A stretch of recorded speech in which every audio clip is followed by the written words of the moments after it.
그놈이 깃든 흥원 크라시를 추구하는 광주시 의회 의원 이민영입니다. 먼저 삼성지역 초등학교 신설 및 통학버스 요구에 대한 타당성에 대해 말씀드리겠습니다.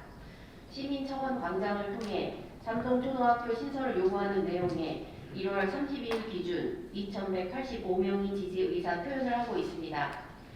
도시군 계획시설의 결정 구조 및 설치 기준에 관한 규칙 제89조 제1항 제10호를 따르면 초등학교는 2개의 근린주거구역 단위에 1개를 배치합니다. 결론적으로 초등학교 설립 기준을 맞추려면 최소 4,000세대 이상을 갖춰야 합니다. 2020년 12월 31일 기준 삼동의 전체 세대수는 3,371세대로 집계되었습니다. 이미 분양을 마친 공동주택 삼동 힐스테이트가 565세대이며 인접지역 중대동이 1976세대임을 간과해서도 안됩니다. 근린주거구역은 흔히 초등학교 도보권을 기준으로 설정된 단위 주거구역을 말합니다. 강남초등학교는 1951년 설립 이래 개교 70주년을 눈앞에 두고 있습니다. 다시 말해 강남초등학교는 설립 당시에는 광남지역 전체 근린주거구역의 중심부 역할을 담당했던 공공시설입니다. 그러나 현재에 이르러 상전벽해의 변화와 강남 1동 및 강남 2동 등으로 분동도 이루어졌습니다. 광남초등학교는 강남 1동에 현존하는 유일한 초등학교입니다. 2020년 3월 1일 기준 광남초등학교 학생수는 1,104명이고 학급당 학생수는 28.3명입니다.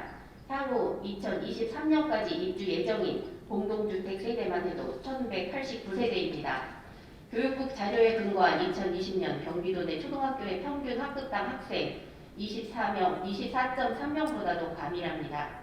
덧붙이면 2020년 7월 23일자 교육부 보도 자료에는 2020년에서 2022년 중에 학급당 학생 목표를 22명대로 유지 발표했습니다. 이즈음에서 삼동초등학교 설립 요청 민원에 대한 광주 하남교육지청의 회신을 소개하겠습니다. 신설 학교는 공동주택 개발에 따른 증가 학생 배치와 과대, 과밀 해소 및 원거리 통합 개선 등을 고려하여 설립 검토하며 2020년 12월 1일 기준 인근 지역까지 포함한 학령 인구가 약 400에서 486명이어서 36학급 1,080명이란 학교 설립 수요에 부족하다는 답변입니다. 인접지역 세대와 삼동 힐스테이트 분양 세대 등을 합산 시 약 6,000세대인 점은 고려하지 않고 학령 인구 타령만 하면서 과연 과대학교, 과밀학급의 기준이 무엇이며 원거리 통합 개선이란 요건이 설립에 검토된다는 설명과는 서로 앞뒤가 안 맞는 논리로 보입니다. 도시군 계획시설의 결정 구조 및 설치 기준에 관한 규칙 제89조의 최소 4,000세대에서 최대 6,000세대당 초등학교 1개소 설치 가능하다는 항목은 2011년 11월 1일 개정되었습니다. 그런데 2016년 11월 1일 역동 초등학교는 9학급 편성으로 2020년 3월 1일 푸른 초등학교는 13학급 편성으로 개교했습니다. 그 의문점의 해답은 이겁니다. 도시군 계획시설의 결정 구조 및 설치 기준에 관한 규칙 제89조 제2항에 따르면 근린주거구역의 범위는 이미 개발된 지역의 경우는 개발 현황에 따라 정하고 새로이 개발되는 지역의 경우에는 2,000세대 내지 3,000세대를 일개 근린주거구역으로 하며 다만 인접한 지역의 개발 여건을 고려하여 2,000세대 미만인 지역을 근린주거구역으로 할 수 있습니다. 이런 맹점과 불합리가 벌어지는 원인은 세대수 산정 방식을 철저하게 아파트라는 공동주택으로 한정하기 때문입니다. 쉽게 대비하자면 강남 1동과 강남 2동 인구수는 각기 34,000명 수준으로 미세한 차이인데도 초등학교는 1대3 비율로 불평등합니다.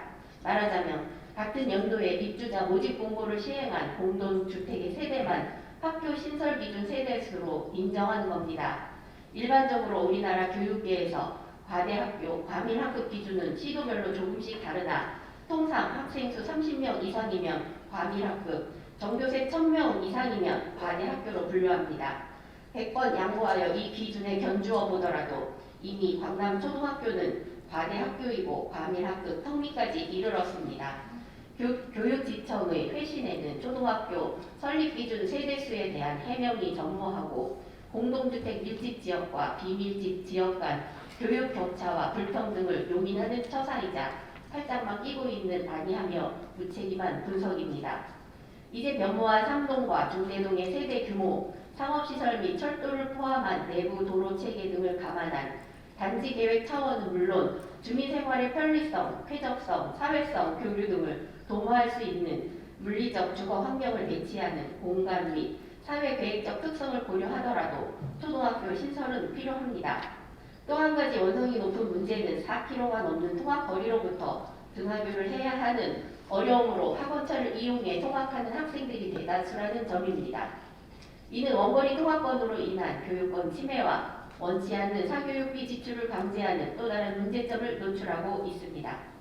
도시군 계획 시설의 결정, 구조 및 설치 기준에 관한 규칙 제89조 제1항 제11호를 살펴보면 초등학교 통학거리는 1,500m 이내로 하고 다만 도시 지역 외의 학생 수 확보가 어려운 경우에는 통학거리를 확대할 수 있으나 통학을 위한 교통수단의 이용 가능성을 고려하라고 명시했습니다.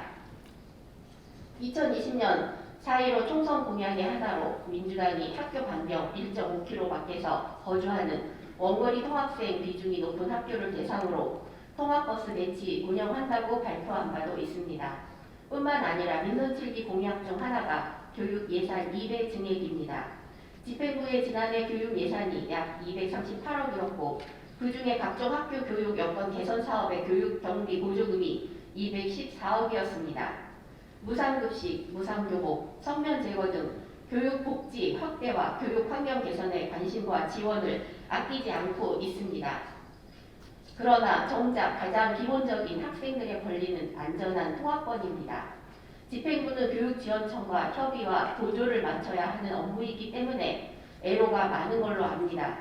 그렇더라도 학교 설립 권한이 집행부에 없다는 이유만으로 집행부마저 주민 여러분의 교육 보충에 손을 모아 경청하지 않고 수수방관하거나 뒷짐을 지고 관전만 해서는 안 됩니다.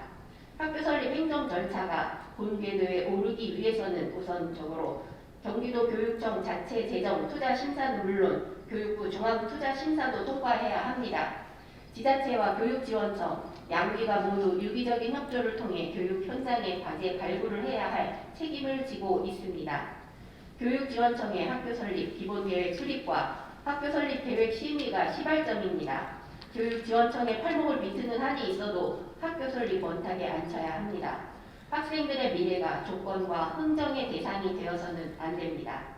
삼동초등학교 설립 요구는 이 지역 수건 사업이기도 합니다. 험난하더라도 집행부가 먼저 전향적으로 팔을 걷어붙여 주시기를 바랍니다.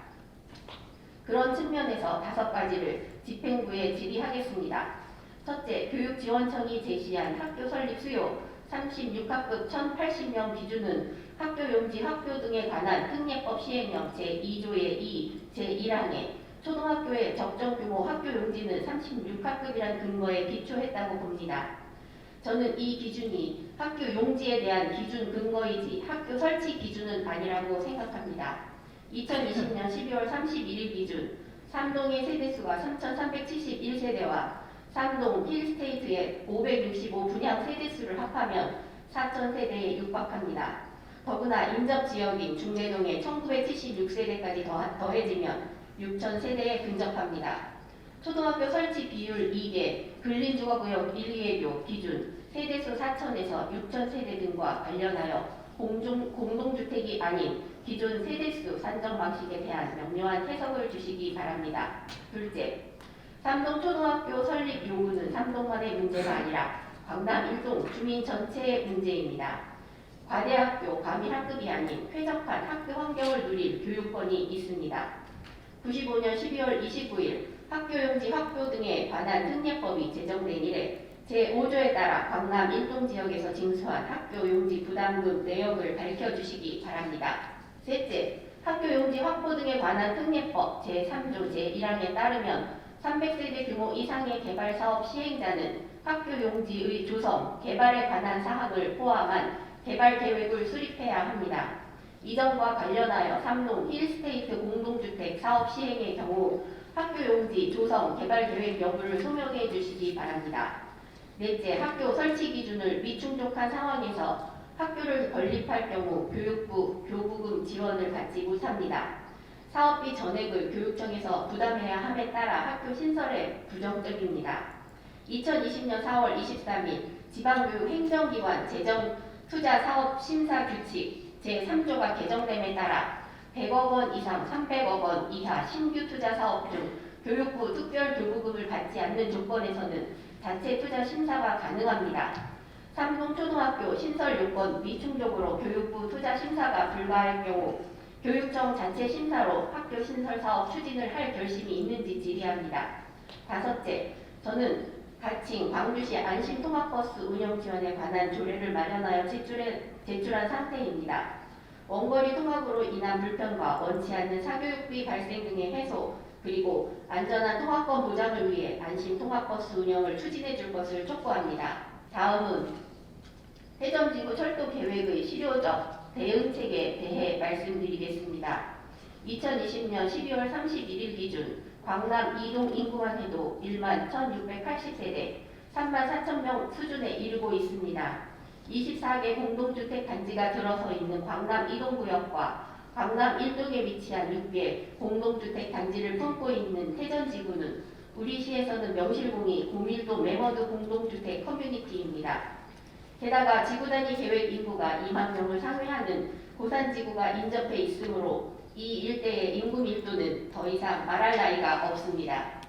태전지구는 대중교통의 이용 불편으로 인한 승용차 이용이 일반화되어 있는 실정이고 성남에서 장호원 간 자동차 전용 도로인 3번 국도가 이 지역 광역교통의 관문 역할을 담당하고 있습니다. 벼르게로에서 해안대로로 합류 구간과 해안대로에서 국도 3호선 합류 구간 및 국도 3호선 장호원 방면에서 해안대로 합류 구간 등은 태전지구의 교통 혼잡으로 커다란 사회적 손실 비용을 물고 있는 대표적 장소입니다. 청도 시간대에는 항상 거북이 걸음에 시달리는 구간입니다. 광주시 태전지구 교통대책 방안 보고서에서 이 지점 해안대로 도로 용량이 0.97로 측정되었고 서비스 수준이 2단계입니다. 서비스 수준 2단계라 함은 도로의 용량과 교통량이 거의 동일한 포화 상태라는 의미입니다. 태전육교에서 포운대로 연결도로 개설공사와 성남에서 장호원 자동차 전용도로 진출입 램프 개설공사 그리고 세종에서 포천 제2경부고속도로 접속 계획안 등이 완료되면 숨통도 트이고 개선이 있으리라 기대합니다. 태전지구의 코앞으로 고산지구까지 얹혀짐으로써 실상은 광역교통법 법령에서 요구하는 광역교통 개선 대책이 이미 수립되어야 할 지역이나 법령 기준을 비껴간 개발이 누적되어 지금과 같은 광역교통의 질곡에 빠져들었습니다. 광역교통망 확대와 대중교통 이용 활성화 및 운영 효율성 제고 등의 목표를 거두기엔 도로 교통만으로는 분명한 한계가 있습니다. 대중교통 분담률 향상, 온실가스 배출량 저감, 평균 통행속도 증가, 교통 혼잡 비용 감소 등의 지표 달성을 위해 철도 교통의 필요성은 더욱 긴급합니다. 민선 7기 핵심 공약 중 하나가 트램 건설입니다. 고산 태전에서 광주역을 잇는 노선의 비용 대비 편의 경제성 최고 점수가 0.53이었습니다. 경제성이 확보되지 못하기 때문에 트램 건설은 무산된 사업이나 다름없습니다. 민선 7기가 출발할 때부터 총천연색 물감을 입혔던 트램 건설 공약이 공중 분해된 상태입니다. 혈세 낭비, 행정 낭비, 시간 낭비 등을 했던 실현 가능성도 없는 날리면 공약이 되어버렸습니다. 입 다물고 묵비권 행사를 한다고 그냥 묻히는 건 아닙니다. 언제부터 우리가 이렇게 모렴치해도 됐습니까? 상품만 AS가 있는 게 아니라 공약도 AS가 있어야 합니다. 시행착오가 있었다면 인정하고 되풀이하지 않겠다는 최소한의 양심적 고백과 성찰이 뒤따르며 마땅히 주민 여러분 앞에 소명을 해야 합니다. 광주시 태전지구 교통대책 방안 보고서의 지역 간 유출입 통행량 분석에 따르면 유출 비율과 유입 비율 모두 공이 성남시가 37% 가량으로 가장 높고 다음으로 서울시가 33% 정도 차지합니다. 두 지역의 비율을 합하면 70%를 상회함으로써 광역철도의 유치가 절실함을 보여주는 단적인 지표입니다. 태전지구 광역교통시설 부담금은 154억 6천만 원 수준이고 고산지구의 경우는 50억 6천만 원 수준으로 도합 210억이 넘습니다. 징수된 부담금의 40%는 국가균형발전 특별회계의 지역 지원 계정으로 나머지 60%는 부담금을 징수한 시도에 설치된 지방광역교통시설 특별회계로 귀속됨으로써 실제로 해당 지역의 재투자가 어려운 구조입니다. 광역철도 사업은 중앙정부와 광역단체 및 기초단체 간 사업비 분담률이 70대 15대 15이며 도시철도 분담 비율은 60대 2대 38인 만큼 광역철도 사업을 유치하여 추진하는 전략적 접근 노력을 해야 합니다. 트램 건설이 무산되었다고 태전지구 철도교통에 대한 추진 의지와 동력마저 기획 테이블에서 멀찍이 밀어내어 중장기라는 막연한 이름으로 캐비닛에 넣어둘 수 없습니다. 또한 뚜렷하고 치밀한 추진 계획과 전략도 없이 못 먹는 감 찔러나 보듯이 중구난방이어서는 한치의 철로마저 깔 수도 없습니다. 전지구 교통 대책의 핵심 과제는 철도 계획입니다. 어떤 철도 사업의 선택과 집중을 해서 태전지구 철도 교통의 길을 열 것인지도 중요합니다. 이와 관련하여 압축적으로 몇 가지 집행부에 질의하겠습니다. 성의 있고 심도 있는 답변을 주시기 바랍니다. 첫째, 태전지구의 조속한 철도 교통 유치를 위해 경강선 연장 노선 구축 방안, 위례 신사선의 경기 광주역 및 오포 연장 방안, 한교에서 오포 경기 광주역을 잇는 도시철도 8호선 연장 방안 중에 가장 중점을 두어 추진할 최적 방안과 그 사유에 대해 밝혀주시기 바랍니다. 둘째, 경강선 연장 노선 구축 방안은 용인까지 연결할 경우 경제성이 확보되므로 사업 추진에 대한 국토부의 긍정적인 반응이 나왔던 걸로 압니다. 경제성 향상을 위해 연결 기점을 상동이 아닌 경기 광주역에서 용인까지 우선적으로 경강선 연장 노선을 추진할 의지가 있습니까? 셋째, 광주 철도 교통의 혁신은 경기 광주역의 복합 환승센터 구축에서 출발합니다. 태전지구 철도 유치의 중심고리이기도 합니다. 경기 광주역을 복합 환승센터로 구축하는 필수 불가결 조건으로 광역교통 개선 대책을 수립하기 위해 대도시권 광역교통관리에 관한 특별법 제7조의 2에 따라 50만 제곱미터 이상의 대규모 택지 개발 사업을 추진할 정책 의지가 있습니까? 마지막으로 코로나19와 관련해 행정명령에 의한 피해 소상공인과 고용불안 상황에 빠진 취약계층에 대한 선별적 지원에 대해 말씀드리겠습니다. 2020년 1월 20일 우리나라에서 코로나19 환자가 발생한 이후 1년이 넘어가도 전쟁은 끝나지 않고 있습니다. 코로나19로 인한 피해와 경제 위기에 대처하기 위해 중앙정부는 전국민 재난지원금을 지급했고 소상공인과 특수형태 고용, 근로종사자 및 프리랜서 등에게 3차에 걸친 재난지원이 있었습니다. 경기도는 전도민 1차 재난지원금에 이어 2차 지원금 지급을 목전에 두고 있습니다. 우리 시도 지난해 전체 시민의 약 90%에 해당하는 신청 인원 34만여 명에게 5만원씩 총 170억 원 수준의 재난지원금을 지급했습니다. 감염병의 예방 및 관리 법률 제49조 제1항 제2호에 따라 흥행, 집회, 재래 또는 그 밖에 여러 사람의 집합을 제한하거나 금지하는 것을 근거로 하여 밀접 접촉이 일어나기 쉬운 업소 위주로 집합 제한 또는 집합 금지 행정명령을 내려왔습니다. 코로나19 감염병 예방 조치 차원입니다. 영업 제한과 영업 금지를 당한 소상공인들이 경제적 손실로 생계가 막막하다는 내끓는 호소까지 나오기에 이르렀습니다. 코로나19라는 예기치 못한 상황이 장기간 지속되어 옴으로써 심각한 수준의 타격을 입은 업종과 불안전 고용, 근로종사자 등이 있는 반면 코로나19에 의한 특수를 누리는 업종도 있습니다. 코로나19로 인한 사회적 양극화입니다. 실물 경기는 아직 침체 수준인데 주식과 부동산 등 자산시장은 과열 양상입니다. 자산시장과 실물 경기와의 디커플링 현상, 즉 동조화 때문에 자산시장과 실물 경기의 괴리가 커진 상태입니다. 이런 상황에서도 소비 증작을 목적으로 하는 보편 지급을 해야 된다는 고집을 피우는 주장은 눈앞의 이익에 급급한 기회주의적 포퓰리즘입니다. 또한 방역을 위해 소상공인의 일방적 희생을 강요한다면 양심불량 사회입니다. 코로나19 백신 공급이 조만간 이루어지겠지만 앞으로 코로나19의 상황 전개는 불확실성을 내포합니다. 지난해 지급된 중앙정부와 지자체 재난지원금, 금리 완화 기조 영향 등으로 시중에 풀린 유동성은 풍부합니다. 한정된 재원을 가지고 피해가 큰 계층에게 더 많이 주는 선별 지원이 훨씬 효과적이라는 기재부 장관 또는 한국은행 총재 등 경제수장의 발언을 귀담아 들어야 합니다. 근본적인 해결 방법은 방역 노력과 신속한 백신 접종을 통한 코로나19 상황의 조속한 종료입니다. 그렇다면 민간 소비가 활력을 되찾는 것은 시간 문제입니다. 영업 제한과 금지 등으로 지역 방역이란 소기의 목적을 달성함으로써 그 방역을 통해 감염병으로부터 보호를 받는 혜택은 지역 주민 여러분이 누리게 됩니다. 그런데 영업 제한 또는 영업 금지 행정명령만 내렸지 현행 법상 이분들에 대한 손실보전 조항이 마련되어 있지 않습니다. 영업 제한과 금지 등으로 벼랑에 몰린 자영업자들은 지역 경제의 허리 역할을 해주는 선량한 이웃입니다. 이분들이 방역에 적극 협조한 선량함이 죄입니까? 선별 지원은 이분들의 희생을 달래는 영양주사입니다.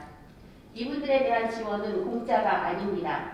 공공 필요에 의한 재산권의 사용 또는 제한 및 그에 대한 보상은 법률로서 하되 정당한 보상을 지급해야 한다는 헌법 제23조 제3항을 비추어 볼 때 지원이 아니라 정당한 보상이라고 해야 옳습니다. 방역을 위해 손실을 감수한 희생의 대가를 되돌려드리는 수순이 공정한 사회입니다. 광역단체가 보편지급으로 간다고 주대없이 따라갈 때가 아닙니다. 핀셋 방역만 필요한 것이 아니라 핀셋 지원도 필요합니다. 코로나19로 인한 사회적 양극화, 자산시장과 실물 경기의 괴리감, 향후 코로나19 상황의 불확실성을 감안한 재정 여건 대비, 우리 시의 재정 자립도가 2017년 53.4%였던 정점에 비교해 10% 이상 추락해 2020년 41%인 점, 그리고 집합 제한 및 집합 금지 업종에 대한 법률적 손실 보전 또는 구제에 불과함 등 현실을 고려할 때 지금은 보편 지원보다는 맞춤형 선별 지원이 적합합니다. 지난해 전시민 재난지원금 지급 시 일반회계 127억과 재난관리기금 60억 등으로 구성한 소요 예산 187억 가량을 마련했던 전례와 경험을 가지고 있습니다. 2020년도 말 재난관리기금 조성액이 67억 정도이고 통합재정 안정화기금의 경우 통합계정 조성액이 161억 가량이며 안정화계정은 180억입니다. 통합재정 안정화기금의 통합계정은 다른 회계 및 기금 예탁으로 사용 가능하고 안정화계정은 대규모 재난 및 재해의 발생에 쓸 수 있습니다. 그러므로 선별지원 재원 마련에는 큰 어려움은 없으리라 봅니다. 코로나19로 인한 사회적 거리두기 격상과 장기화에 따른 영업 손실 보전 및 고용 취약 계층 지원 그리고 시민 안정 등을 위한 4가지 사항을 집행부에 질의하겠습니다. 첫째, 학원, 헬스장, 노래방, 실내 체육시설, 직접 판매 홍보장, 유흥업, 스키장의 집합 금지 업종과 식당, 카페, 이비용업, PC방, 오락실, 멀티방, 독서실, 스터디 카페, 영화관, 대형마트, 숙박업소, 장례식장, 예식장, 욕탕업 등의 집합 제한 업종이 코로나19 사회적 거리두기 고강도 방역으로 손실을 감내했습니다. 집합 금지 업종에 100만원 그리고 집합 제한 업종에 50만원 지원할 경우 제가 입수한 자료를 바탕으로 할 때 7,300여 개소에 약 444억의 추정 재원이 소요됩니다. 영업 금지와 영업 제한에 대해 100% 손실 보전이 될 수는 없지만 타격과 희생을 잊지 않고 있다는 사회 정의를 보여주어야 합니다. 이러한 선별적 차등 지원 방안에 동의하는지 질의합니다. 둘째, 코로나19 위기 대응에 더욱 어려움이 큰 고용 안정만 사각지대 취약계층인 교육, 운송, 여가, 판매, 서비스, 기타 부문별 특수 형태 고용 근로종사자 및 프리랜서 등에게도 50만원 상당액을 지원할 의지가 있는지 질의합니다. 셋째, 주민 여러분이 안심하고 이용할 수 있도록 식품 접객업소와 택시 등의 비말 방지 차단벽 설치를 전액 지원하는 코로나 안전망 구축 방안을 제안합니다. 넷째, 선별 지원 대상은 아니지만 방역관리 대상 시설인 사회복지시설 등 비영리 시설 및 단체, 종교시설, 의료기관, 전통시장 등에는 마스크와 소독제 등 방역 물품을 지원해 줄 것을 제안합니다. 이상 시정 질문을 마치겠습니다. 장시간 경청해 주셔서 감사합니다.